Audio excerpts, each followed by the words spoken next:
Agora, eu sempre digo o seguinte, eu não tenho medo de cara feia, não. Querem fazer qualquer investigação, eu tenho absoluta tranquilidade do que eu fiz na minha carreira como juiz por 22 anos, tá? Eu tenho absoluta tranquilidade do que eu fiz na minha vida como ministro lá, nunca fiz nada errado, tá? E tenho absoluta tranquilidade do que eu fiz no setor privado, tá? Fui trabalhar honestamente, por quê?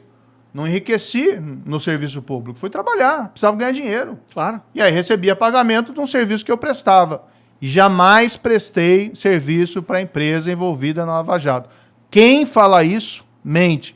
Não recebi um centavo de empresa envolvida na Lava Jato. Quem fala o contrário, mente. Podem quebrar sigilo, podem fazer o que eles quiserem. Não vão provar nada, porque não fiz nada errado. Isso eu tenho a consciência tranquila de dormir no travesseiro. Poderia, por exemplo, ter feito muita coisa errada durante a carreira de juiz. Poderia lá ter sido corrompido no Lava Jato. Poderia, durante ministro, lá ter fechado os olhos para as coisas erradas que o Bolsonaro fez, né, para as rachadinhas, para a tentativa de interferência na Polícia Federal. Podia estar lá no governo, tranquilo com o ministro. Ministro da Justiça. Pô, grande porcaria. Eu prefiro ter minha consciência tranquila. E não tem ninguém aqui, né, desculpe, aqui não, mas não tem ninguém desse povo, tá, que está agora falando um monte de bobagem contra mim, que tem um mínimo de dignidade e de autoridade para falar isso. Gente que recebeu suborno da Odebrecht, suspeito de receber suborno da Odebrecht, falando que eu tenha feito coisa errada. Não fiz nada. Quem fez foi eles e a vergonha está neles. Tá. Entendi. Esse lance da Lava Jato aí, ela é interessante, na minha opinião, porque realmente eu nunca tinha visto nenhum movimento nesse sentido no Brasil durante toda a minha vida. Mas me chama a atenção de um jeito bom, porque assim, na verdade eu gostaria que isso fosse padrão, mas não é, que a Lava Jato, ela, pelo menos pra mim, depois que ela explodiu e tudo mais, ela pareceu andar com uma celeridade incomum.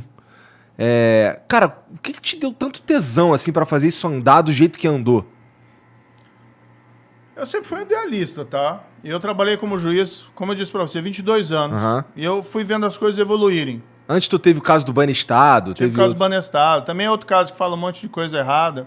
No fundo, assim, a gente fez das tripas coração no caso do Banestado, que foi começo lá dos anos 2003, 2000, por aí, né? A gente prendeu os maiores doleiros do país na época. Ninguém mexia com esses caras. E esses caras... Não é só mandar dólar para o exterior de maneira fraudulenta, né? Por que vai incomodar o doleiro que vende $1 ali fora do sistema oficial? Não, é o pessoal que lavava dinheiro. É diferente. Lavava dinheiro de droga, lavava dinheiro de corrupção. E a gente foi mexer com esses caras. Ninguém mexia.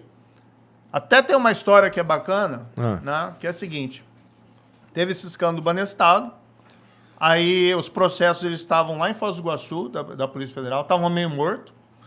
Mas teve uma grande repercussão na imprensa, tem que fazer alguma coisa. Aí, na época, a Justiça Federal resolveu especializar algumas varas em lavagem de dinheiro e crime financeiro. E em Curitiba escolheram a minha. Aí vieram todos aqueles inquéritos. Isso é aleatório? Eles escolheram, na época, a minha vara lá. Mas a tua vara tinha coisa a ver com anticorrupção, não é? Não era um... Na época não tinha, foi daí que especializaram. Tá. E daí que começou a ser só isso, entendeu? Aí criaram essa vara especializada. Aí os processos vieram, a gente começou a organizar, a fazer para um caso que estava morto acontecer alguma coisa. E a gente tinha planejado, né? A Polícia Federal tinha planejado, era juiz do caso, essa operação que chamava Farol da Colina, que é a Bacon Hill, né? Que era uma referência a uma empresa de lavagem de dinheiro lá nos Estados Unidos que tinham descoberto. E a gente estava trabalhando com os americanos nisso, em cooperação internacional. E aí ia ser aquela mega operação, foi a maior operação até na época. E ao mesmo tempo criaram lá a tal da CPI do Banestado. Comissão Parlamentar de Inquérito, no Congresso Nacional, deputados e senadores para investigar o caso Banestado. E aí começaram a conversar com a gente.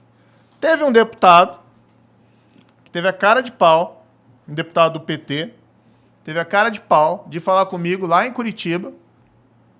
E isso tem um delegado que ele recebeu a mesma mensagem. O deputado foi pedir para nós lá, olha, será que vocês podem diminuir um pouco a lista dos doleiros a serem presos? A história que o cara me contou. que eles estavam com medo que a operação afetasse o câmbio. Aumentasse o dólar. Essa foi a história que o cara me falou, entendeu? Tava eu e o delegado, a gente assim, cara, olhou pro outro, né? Vamos avaliar. Mas fizemos do mesmo jeito, não poupamos ninguém, né? Decretei lá as prisões que foram pedidas, foram os 60 e tantos mandados. Na época foram presos os maiores doleiros do país. Tinha um aqui que em São Paulo, que era famoso na época, que tinha supostamente envolvimento em lavagem de dinheiro de valor de corrupção de juiz, que era o Toninho Barcelona. O pessoal vai se lembrar disso e tal. Tinha doleiro que a gente sabia que estava envolvido em lavagem de dinheiro de político. Então foi uma mega operação. Mas ainda assim... Desculpa. Opa, desculpa. Não, desculpa, te cortei. Eu tô falando muito, né? Não, fica à vontade, cara. A gente quer que você fale mesmo. É que eu só fiquei curioso como que era a cara dos caras quando eles percebiam que não ia ser do jeito que era sempre, entendeu? Porque você deve ter tido várias cenas assim, né? Você interrogou a galera, né? Foi, né? Deve ter... Como que é? Porque é interessante. Como que um cara que tá acostumado com impunidade reage quando ele percebe que uma mata acabou? Como que é isso? Mas até para te responder a primeira pergunta, eu acabei entrando num longa história, né? Não respondi. Mas assim, mesmo a gente fazendo todo aquele esforço, o sistema legislativo não propiciava que as pessoas que cometessem crimes lá na época do Banestado fossem de fato punidas. Então, muita pouca gente, apesar das várias investigações, né, muita pouca gente acabou realmente cumprindo pena. Muita gente foi presa, alguns cumpriram pena e tal, etc. A gente fez as tripas coração, Ministério Público, polícia, mas muita gente acabou escapando, porque, por exemplo, você julgava o processo, sentenciava, aí apelavam lá para um tribunal, e demorava anos e nunca acontecia nada, entendeu? Então você vai gerando em você um sentimento assim de indignação, sabe? Com a injustiça. E aquilo vai mexendo com você. Tá? Então quando chegou daí a Lava Jato e as coisas começaram a funcionar, as coisas começaram a andar, e você começa a ver o resultado. Pô, teve gerente da Petrobras que recebeu 100 milhões de dólares em suborno, em propina. Caralho, 100 milhões de dólares é dinheiro. Cara, parece coisa que tem a ver com um cartel de drogas internacional. Isso é muito dinheiro. Acho que tá maluco, é muito dinheiro. É muito dinheiro. E aí que vem outra história. Então, tem esse sentimento de indignação, e acho que não era só meu, tinha do Ministério Público, da polícia. E daí, quando a gente começou a ver as coisas acontecerem, puxa, vamos trabalhar pra gente mudar realmente. A gente queria mudar o país de um jeito positivo. O pessoal, projeto de poder nada. O que a gente queria é a lei sendo aplicada. Né? A gente tem aquela satisfação de ver assim um país diferente.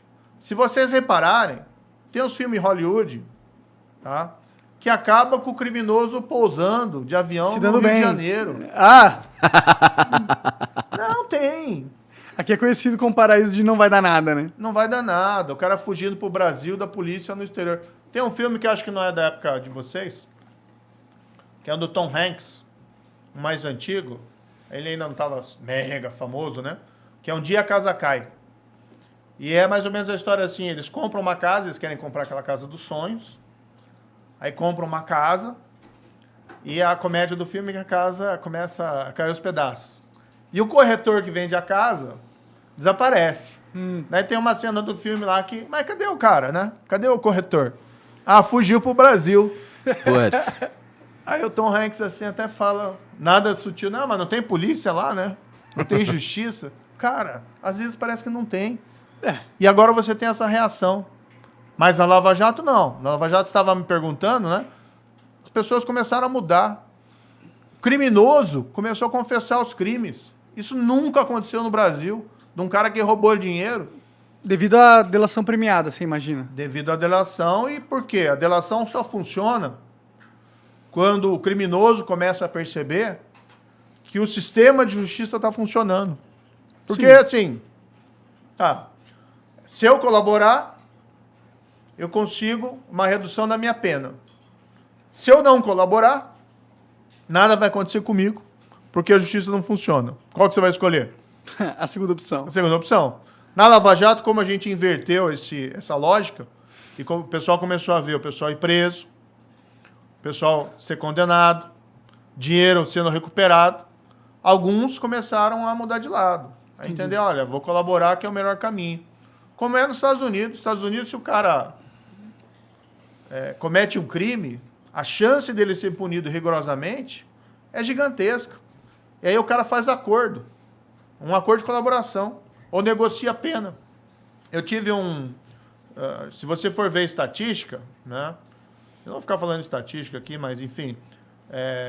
Nos Estados Unidos, mais de 90% dos casos criminais acabam com acordo. Com o cara confessando.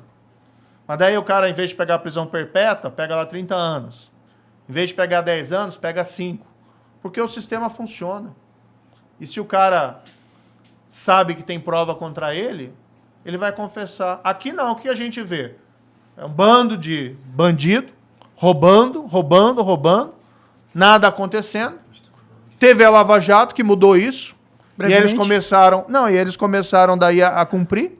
E agora você tem gente que quer, não, eu não quero isso. Eu não quero responder pelos meus crimes. Eu quero ficar impune. Eu quero meus 100 milhões de dólares lá na conta na Suíça sem ser incomodado. Sim. É isso que está acontecendo, infelizmente. Teve muita, assim, do valor, da grana que foi desviada, teve qual o tamanho do pedaço que a gente conseguiu recuperar, cara? Olha, tem uma página do Ministério Público, tá? Os procuradores, que eles tinham essas estatísticas dizendo exatamente quanto tinha sido recuperado. A Petrobras fez um anúncio oficial, agora recentemente, de que da Lava Jato, só da Lava Jato, ela conseguiu receber em dinheiro, em cofre, não em promessa, que talvez recebam, 6 bilhões de reais. Uma grana, hein? Nossa É uma grana. 6 bilhões de reais. Então, nunca ninguém recupera tudo isso. E várias empresas que fizeram acordo na Lava Jato, porque pagaram suborno, reconheceram, que é aquela lógica também lá dos Estados Unidos, embora demoraram muito, tem uma previsão de recuperação de valores da ordem de 14 bilhões de reais. Mas isso eles ainda estão pagando, então não posso te cravar assim que vai devolver 14 bilhões de reais.